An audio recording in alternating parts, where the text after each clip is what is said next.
This conference will now be recorded. Meeting to order. Mr. Ocko, would you lead us in the pledge? I pledge allegiance to the flag of the United States of America and to the republic for which it stands, one nation, under God, indivisible, with liberty and justice for all. All right, we need to approve the minutes of the August 7th meeting. Anyone have any questions or concerns about those? Move to approve. Second. Any discussion? All in favor say aye. Aye. Opposed, same sign. Motion carries. And the agenda, is there anything other than the one got pulled? Just, Number 8? yeah, just number 8 was pulled. Everything else is good? Yep. Okay. To approve as amended. Second. Any discussion? All in favor say aye. Aye. Opposed, same sign. All right, and any conflicts of interest? None for me. Okay, seeing none, we'll continue on to recommendation meeting. The first item is a development plan for Deadwood Gem LLC, which is Jennifer and Greg Cashmitter. This is Powderhouse Pass Lot 2A, subdivision of Lot 2, Tract 3. The best way to explain this is, if anybody's been into Powderhouse Pass lately, they had an old kind of a gravel pit that they used to build all the roads that were in there, and the intention was always to redo that gravel pit once they got done taking production out of there, to put in some storage units. So that's what they're requesting. It'll be in the same property as the area that the gravel pit was in. I was able to talk to the DENR, and they did provide an email basically that they had no concerns with it being utilized for that function. They will, might have to do a little bit of work around it, but they were okay with it. So that's pretty much it there. They've provided you a set of overall plans of kind of what it's going to look like. It's just your normal storage unit buildings, encompassing quite a bit of that area in there. Smaller units, bigger units, kind of a combination of. And wide enough in between. I mean, it's all a big open gravel, literally pit. Yeah, that's consistent with what the plan was and everything, right? Yep, within, way back when they started the original PUD, that was kind of in storage of some sort, whether it was gonna be buildings or places for people to put campers or whatever. Okay. We just need to make a recommendation and then we don't have a public hearing for this one. No, for you guys, it's just a recommendation. County Commission will have to hold the public hearing. If you have any concerns, you can put those on to the commission as needed. John is here if you have any questions for Powderhouse Pass, if you have anything for him.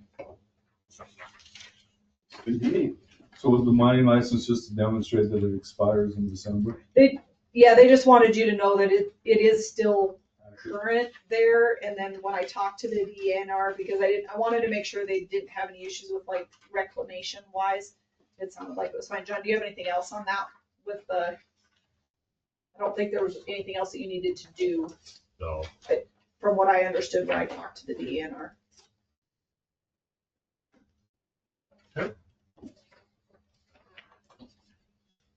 We need a recommendation for approval now. Yep. Move to approve. Okay. Have a second? I'll second. Okay, discussion? All in favor say aye. Aye. Opposed, same sign. Great, and this will be a public hearing scheduled for September 23rd at 9 a.m. And then you just gotta make sure, John, are you gonna take this sign? Yeah. Okay, Yep. You'll just need to put that out, kind of put it up on the driveway side. I wouldn't put it down in the pit. Okay. Like where it enters in, the yellow one. Yep. Should be in order. Thank you. All right, next one. Yep, recommendation meeting BP number 2504, Black Oak Properties. So this one is on the front of Powderhouse Pass along Rochford Road. You guys did see the plat on this one. Last month we approved the plat. This is the second part of that they want to put in large format, individually owned storage and condo type units. You're seeing these across the states quite a bit. It'll basically be They can't live in them per se, but they can have like their camper pulled into it. They can store their ATVs and UTVs and have kind of a space to hang out in, but they can't necessarily live in them. They're not a house. We see them quite a bit. They're going to look, and if you look at the packet, he provided kind of a overall phase of what they'd like them to look like and drawings. They're just a big building, multiple phases, so there'll be up to 3 phases, 2 buildings. The first phase is 2 buildings with 4 units. The second phase is 2 buildings with 5 units. Third phase is 2 buildings with 5 units. Future phases, they can do some different ones. They will have a restroom in each one, exterior wash sink adjacent to the restroom entrance, large overhead doors, and a man door, so basically just be able to walk in. And then interior finish to accommodate secure storage. There's going to be security cameras, entrance gates. I mean, you can kind of go through it. There's no signage. It's not going to be like an advertisement per se on anything. It's like a good buffer from the road.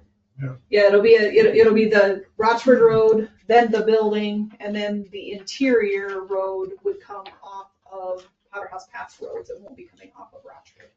And that was, if you remember when we did the plat, that was part of what you guys looked at. And John didn't have a concern with them as long as there was no access coming off of Rochford Road, no additional access, I Just should tie say. back down to Brownsville Road. Yeah, it looks like it could in theory. I know at the time, I believe that access point got moved back a little bit from the stop sign, if I remember right, is what John had asked for.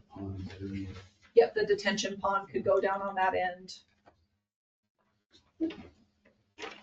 What prevents people from extended stays here? Good question. Does that become a challenge for enforcement? I think it's no different than what we have in garages right now. Yeah. It happens now. So the biggest thing is when they do the final inspection, we'll make sure there's no bedrooms in there. You know, that's kind of the big thing. That's because it turns it into, we would check for residential code requirements. Mhm. This will be considered a commercial building, so we would go through commercial requirements possibly. And I think we just, since it is a development plan, that's part of why I had to go through the development plan process, is because what's in this packet is what we would be able to hold it to. And then like if banks and stuff, sometimes they'll call me and ask for like, well, what was approved? I can provide this where it was very specific. It's not gonna be a apartment or a full-time residence. Will there be an association there? We don't require them, but I would assume they're gonna be something because they're looking at having individual ownership of each, Sure. you know, so you have to have some, there's gonna be common walls and Police themselves. anything else that you guys wanna add? I do. I want to, what about all, it says they're going to utilize all the septic and water from the Powderhouse Pass. Is it designed to manage that inflow of not only phase 1, phase 2, phase 3, and future phases of this project? Yeah, A2S is actually the engineer for the water system, so they are aware of it. Go ahead, what do you have, John? So those will be on the sewer system. There won't be septics in there, so Right. there'll be grinder pumps that will pump it along with phase 4 over to our sewer system. But it'll manage that volume. Yeah, it was designed as such, so. So then the water distribution, because it said not only the septic, but what was it?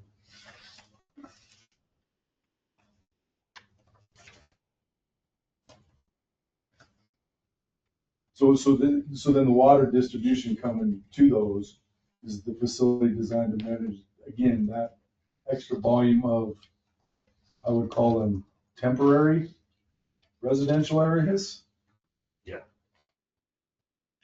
Even if they bring the RV tank into it, where you're putting more of the volume in it at once?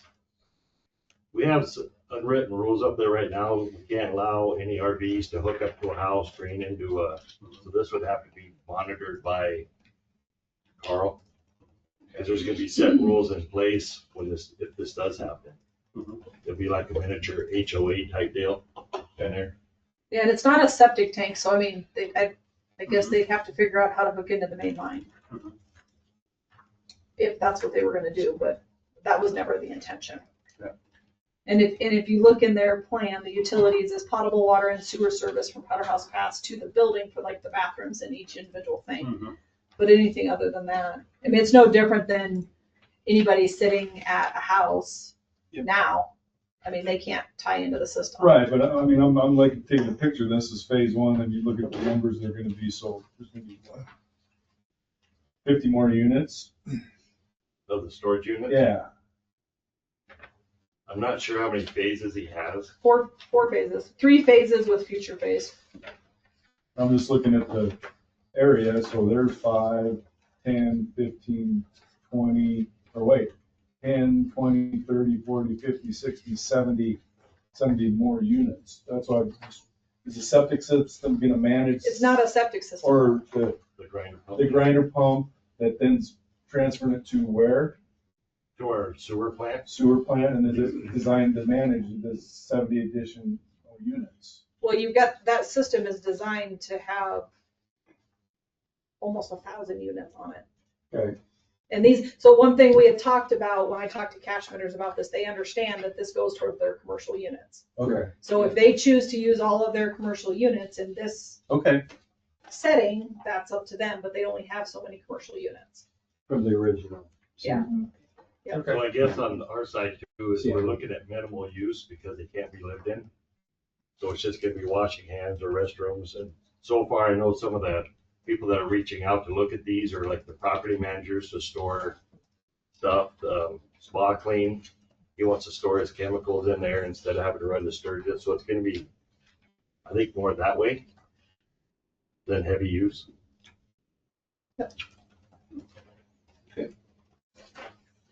All right, so we need a recommendation for approval or denial on this one, and then set the public hearing date. Are you taking both of them, John? Yeah, Carl broke down. Yeah, I knew he wasn't gonna make it, so, okay. Sorry, did you do a motion? I didn't hear. We haven't got one. Okay, sorry.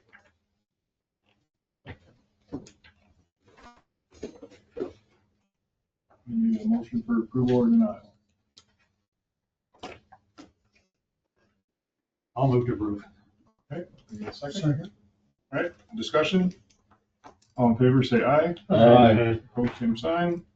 All right, motion carries. Okay, and that'll go before the county commission on the 23rd of September at 9 a.m. And now we have a recommendation meeting again for variance number 217.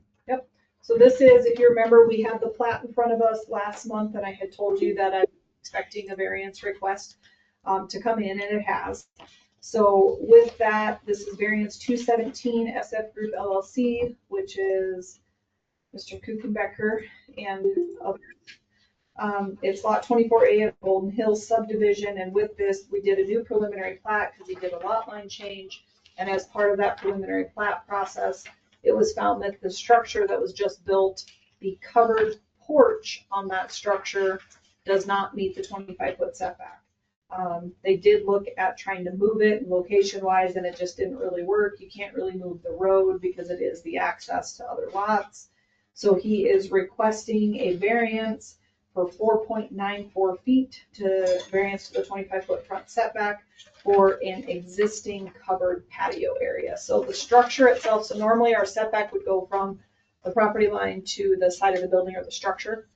So it meets, the structure itself meets that, but because the covered patio is attached to the house, that becomes a part of the structure.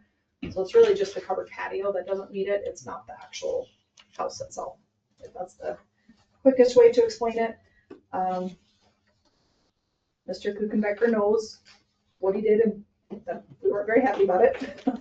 But Yeah. First off, as zoning administrator for the city of Deadwood, it's embarrassing to be here asking for a variance. Secondly is, the road came around, so part of the covered porch meets the setback, but as that road curves and comes to the cul-de-sac, so if there's a small slice, goes from like 0 to where Amber is, it just kind of cuts through that porch. It's when we originally did it, we were not gonna sell it. It was gonna be a vacation rental. My partners decided to sell it. I wanted to dress it up and make it look a little more attractive. Came up with the idea of that covered porch. Thought I was within the setback, but as that lot line turns, it cuts through. For health and safety reasons, there's trees between the road and the covered deck, so that helps. And that's a cul-de-sac right here. It's a Yeah, cul-de-sac, yeah. and it's a cul-de-sac, and there won't be any other houses built on that. As we replatted that, it took out any potential for any additional residents at the end of the cul-de-sac. So it's the lone place on the end of that cul-de-sac. There's an easement that goes through to a cabin back behind it. Yeah, And there- the Speeds cover, won't be, what's the speed limit there, 15? yeah, in the road district. If you're going that fast.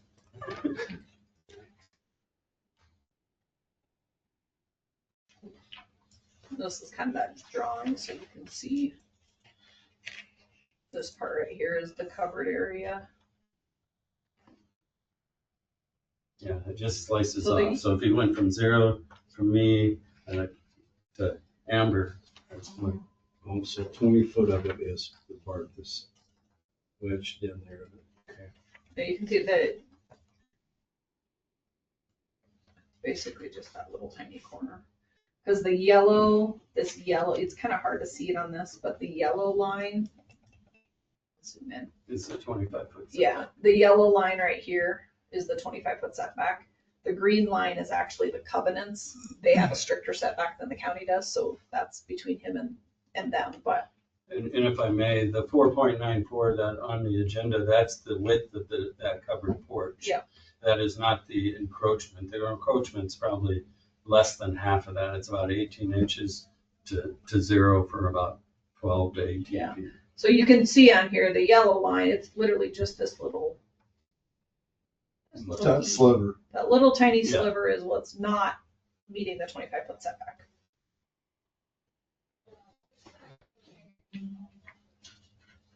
Well, usually I don't like variances, but one of the things I was thinking about at home on this when I was going through it is that if there ever was a problem where they needed to move a road or get more room or whatever that the setbacks are there for, you could take that porch off. It's not like it's the house foundation like we've got with in a lot of other places where the foundation of the house is within the setback. That's no good. And quite Porch. frankly, the open deck is, Yeah, the open deck is more in Yeah, it, and that yeah. doesn't have variance to it because it's not covered. So as far as our ordinance is concerned, it's not okay, but that's what I'm not really concerned about it, I guess.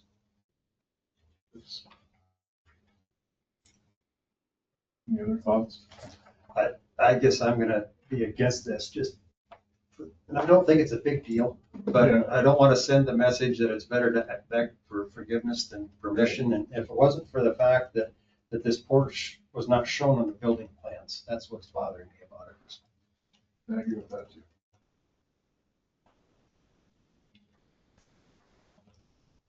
We get to see the Board of Adjustment, I think I'll just refrain right now. Stating anything. Sorry to put it on the rest of you, but.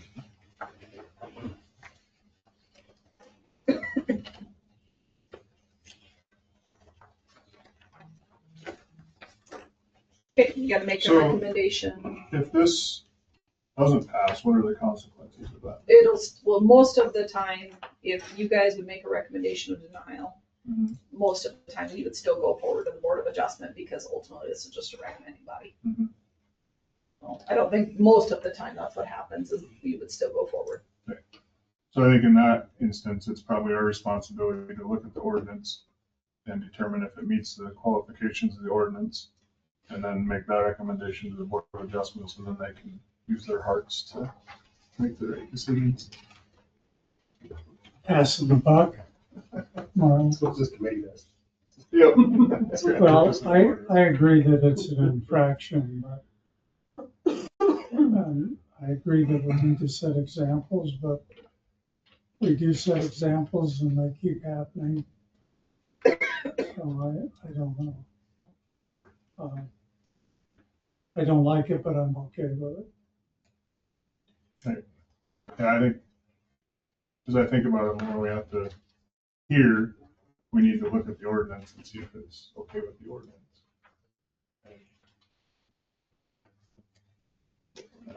Remember, your considerations are listed in your variance request of what your decision should be based off of. They're in the staff report. Page 2. Yep. And I think, So the A would be, shall find that the variance would not be injurious to the neighborhood or detrimental to the public interest or welfare. Which that one's probably okay. Shall find that special conditions exist, which I don't think they do. And then peculiar and exceptional practical difficulties. That's subjective. Staff recommendation pretty much says it all. Yeah.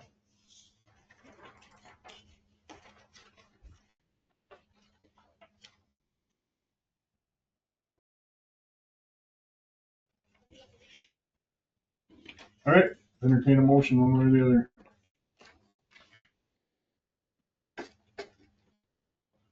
I make the motion to approve. Second, Second. any discussion?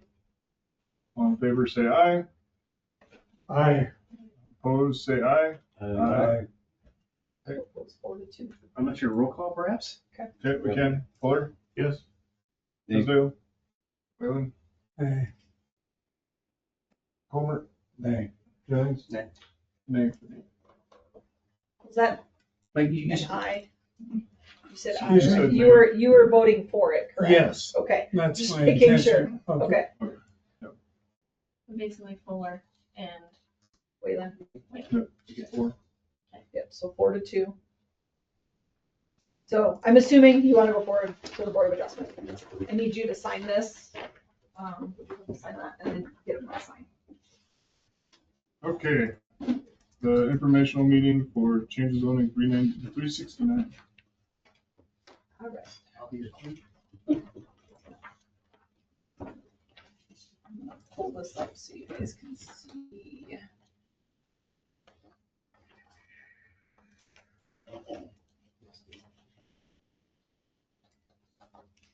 He says property owner too, right? Yep. We'll Please. set- And this is set for next Tuesday? It is, no, the 23rd at 9 a.m.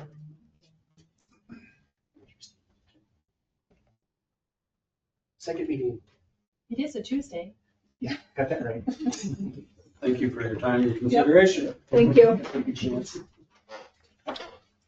All right, next up. We'll see if I can explain this one. So this one is kind of a combined property. We've been dealing with this property for quite some time. This is gonna be the old Highway 14, kind of down by Guadalajara. So that gives you a general idea in that vicinity. This has been something that has been a non-compliant zoned property for years. Prior to zoning, it's always been there. It was used. It's been used as rentals of some sort throughout the whole time. I mean, there's never been a time that it hasn't been rented out.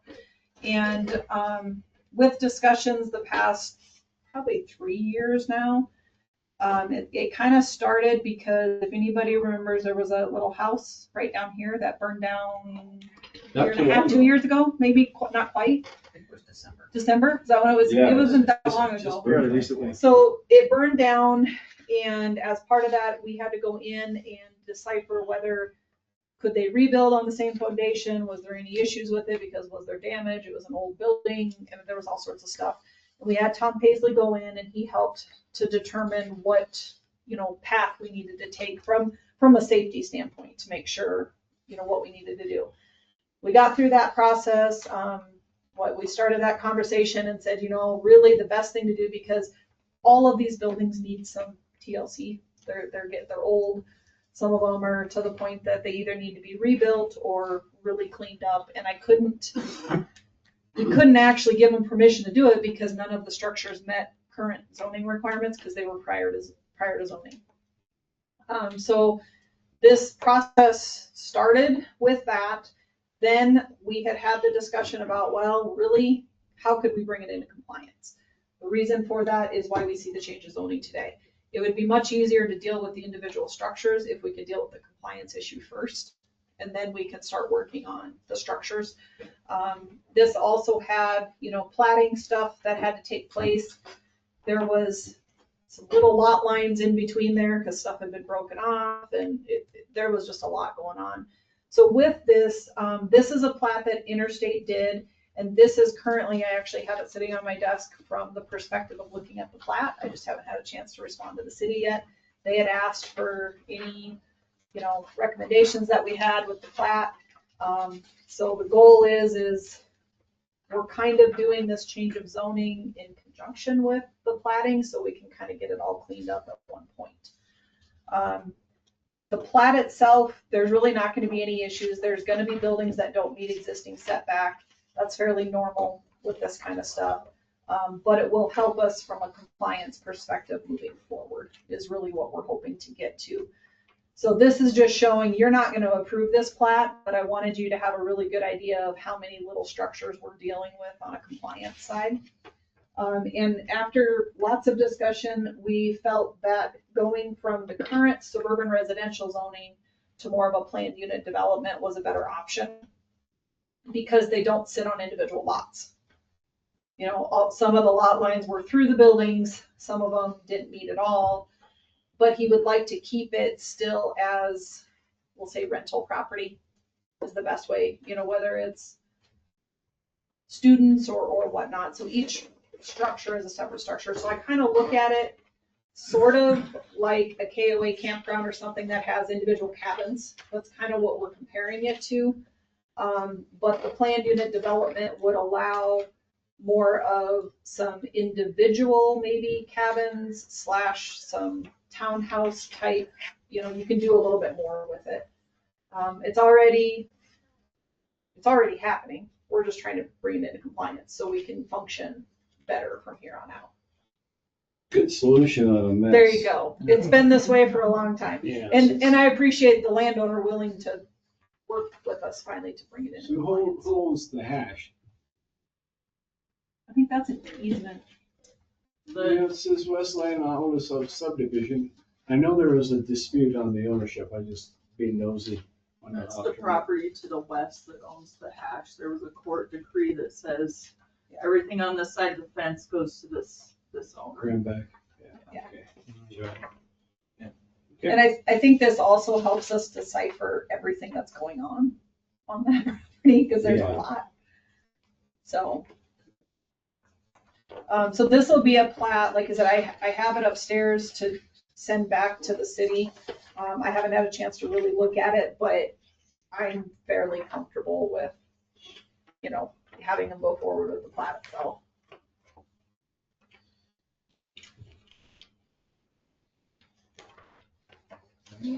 It's an informational, mainly what my concern is, since we are dealing with the plat at the same time, is, do you guys have any concerns that I need to be aware of before we move forward with this? Because it is kind of moving together with the city and us. Because, and the reason for that is it's inside the city's planning jurisdiction. And so any building permits that are issued are going to go through the city, but they wanted to make sure the county was comfortable with having that overall zoning and compliance brought into effect. And I think all of us, except for maybe this fourplex on the bottom right-hand side or the southeast corner, were before zoning. We're there before zoning. Yeah, we don't even have much for records on it. That's how old it is. I know Greg Bryant went through and prettied it up. Yeah, I mean, we had a hard time even when this building burned down to kind of decipher what was going on with I think it. it's a good deal. Okay. We don't need to do anything. Does anybody want an on-site? Yeah, did anybody want to go see? I mean, if not, you can definitely drive down there. I mean, you can drive in and look around and see what's all there. There's a lot of structures. It's truly right across from Brewery, there you go. Burr, yeah. Yeah, Crow Peak. Not that I go there. Or what you've heard. Yeah. Rumor has it. No other concerns at this point, we'll just move forward with it. We would schedule the public hearing October 2nd. And it'll be at 1:30 in the afternoon. I have a packet Sign. and a sign. He needs to sign and I get those back and then the packet he gets. It's an envelope. Let's see what else is. I might have just not got put in the envelope. It didn't. Really? I want that one back. You can keep these. Did I skirt the other one? Like, So is it determined whether they can build back on the foundation or? having something different? They don't have So- application to those. Dealing with the city right now, we've applied for a permit, given them our plans, and we're hoping to build on the foundation. Got an engineer, he said the foundation looks good, Yep. so build pretty much the exact same thing, just different style. Super, We'll talk. good. Okay. Yeah, it took us a while to get to that foundation piece, but it was determined it was I okay. don't- Sorry, I have a fake man. It's on my electric tablet. Don't forget the pokey part. Is that the official term? Yeah, we gotta watch it all that, or at least break it down so I understand. Yes. I have a quick question. The exhibit A that we have to send notices to, is that, It's in that Part of packet that we email, just that- gave him. okay, There should be, all the addresses and the exhibit A. And then there's a letter in there that's a sample letter. You can choose to add more information to it if you want to. Some people will like put your little summary with it or something if they want. Perfect. All right. Thanks.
In the amended master plan, Auburn Acres is considered phase 4 of the Powderhouse Pass. It is included in the 2023 MOA and current letter of credit, which was dated October 25th, 2022. Fire plan has been submitted and is accounted for in lot covenants. Water, sewer, roads, and drainage infrastructure for the Auburn Acres is planning on being completed soon. Like, I don't know if it's done yet, but it's coming up pretty close. The work is accounted for in the letter of credit mentioned above. Staff recommends approval of the final plat as it matches the approved amended preliminary plat. Any discussion? Motions? Motion to approve. Second? Second. Any discussion? All in favor, say aye. Aye. Opposed, same sign. Motion carries. And preliminary and final plat for Vinstall? Vistendal. Wistendall. Mr. Bistendahl is doing lots 1 and 2 of the Ophir subdivision, which was formerly tract 01B of the subdivision of tract 01 and tract 02. He's replatted this a lot, just so you know. Request came last month with the driveway on the southwest corner, waiting to have a private driveway approved by the adjacent landowner. Since the approval of the preliminary and final plat last month, the owner has decided to move the access to the north off of Wasp Road for both lots. The owner is doing a lot line revision. Doing so will divide the tracks along the road, and access will now be along Wasp Road for both lots. So basically what happened is they had an agreement, or they thought they had, but it didn't quite work out. So he wants to make sure that he doesn't lose access from Wasp Road in. So they're just changing the lot line so that, I think they're gonna still utilize the existing easement, but the gentleman that had that, we'll say it was a handshake.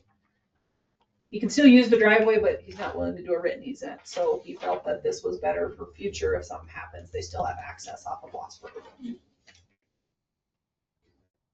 Okay, so first thing we need to do is decide if it's exempt from fire plan. That is exempt. Second, Second. discussion, all in favor say aye. Opposed, same sign. Okay, now the preliminary plat. Move to approve. You can do preliminary and final together if you wish.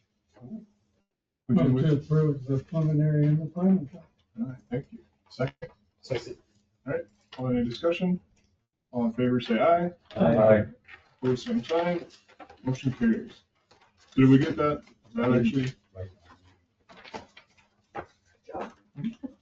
He didn't get in trouble for doodling, because Amy gets very upset when she has to reprint stuff. We reuse. Are we officially good to do the preliminary and finals in one motion now? That's up to you guys. You can. Oh, I like County it. Commission does it all the time. Just don't I always ask go with the single subject rule that each, one subject per motion, but Yeah. we haven't had any problems historically, so. I'd say technically no, but If You're it's, in charge. if it's contentious, we'll. There you go. Okay, items from planning and zoning board members. None here. Opportunity for public comment. Anything? Set date and time for next meeting. Wait, I have one Folks, thing. you got agenda. I have one thing. You're not on the list. I know, but I do have one thing. Wait. The question had come up at the last meeting as to location of our future planning and zoning meetings. location. The location, yes. This location or the new location. There are some hiccups with both, and I'll tell you my side of both. And it's up to you guys. We'll do what we need to do. I do think that this board needs to be consistent with where the county commission meetings are held. So if the county commissioners decide not to hold it up there, I don't think this board should. I think it should be consistent. Also, there are things that, just like down here, we have to kind of get used to how the new system runs up there, and we're still working on it, and there's things that are gonna come up. I think if the board wants to do meetings up there, I do think GoToMeeting is not my favorite tool for that purpose. I can tell you just today, I took my laptop up there at the last meeting and I spent an hour trying to get it back on this system down here. It's kind of a pain to swap back and forth.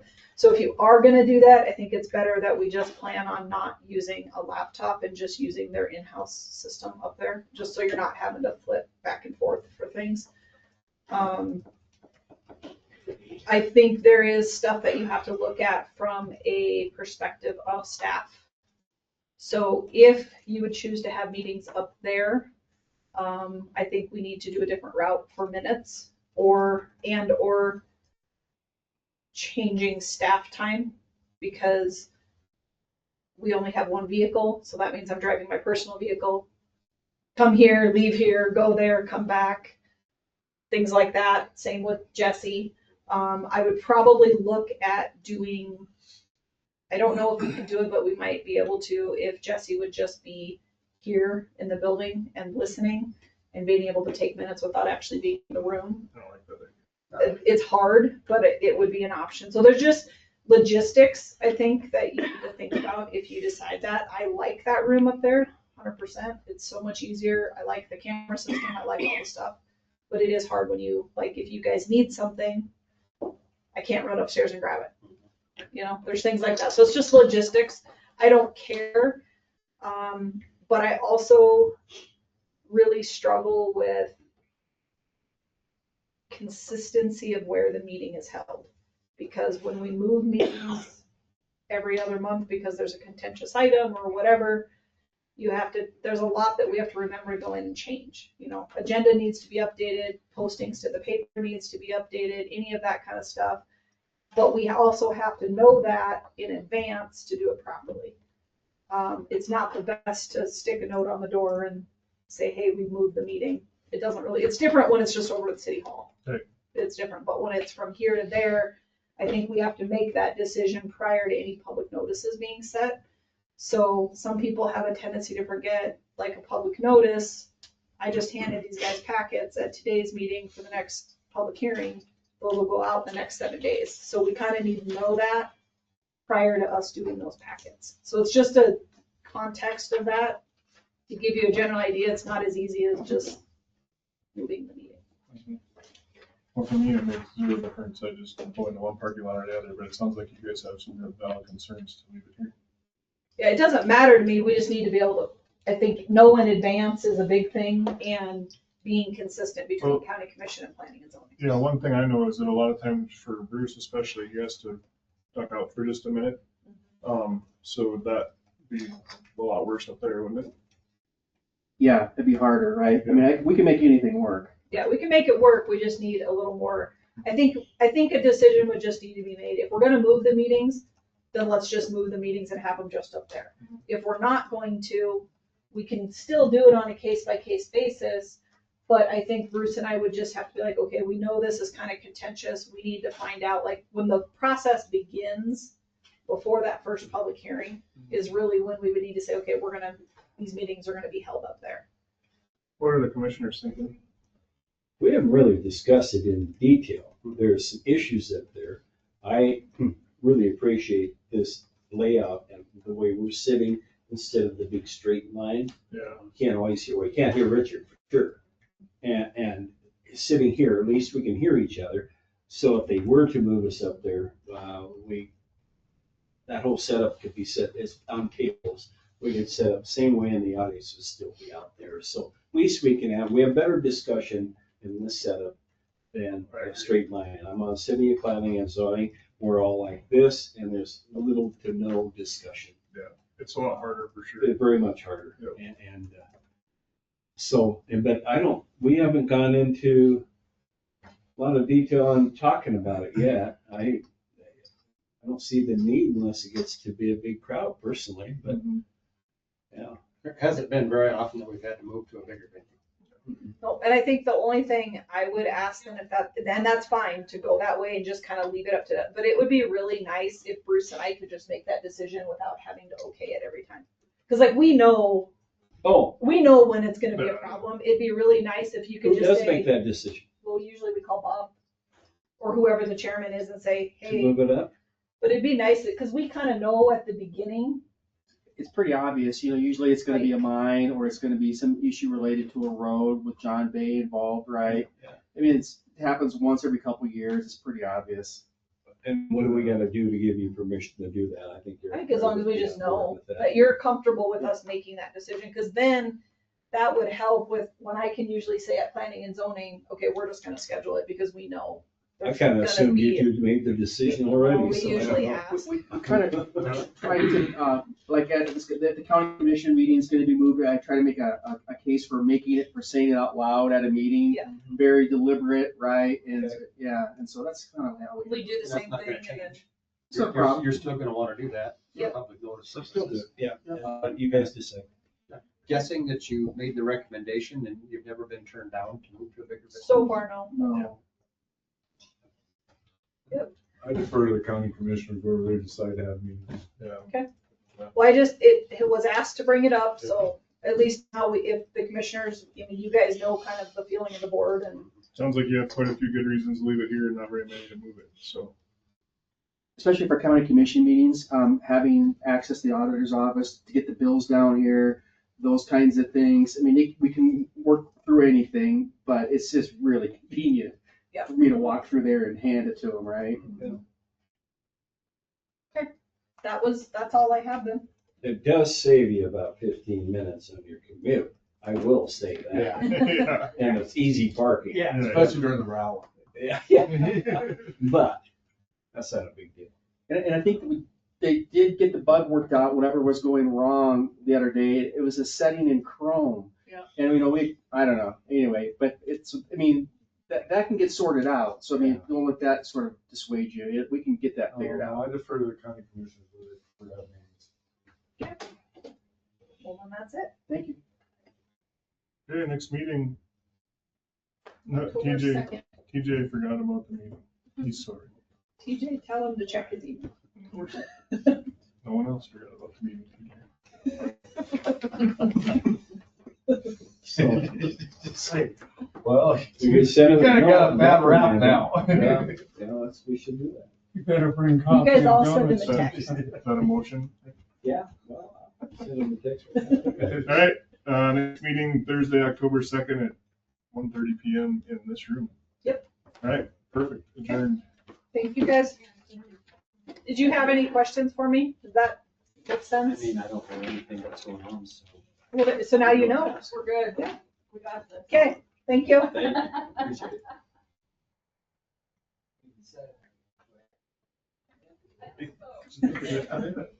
He's like, What? yeah, what you gonna do?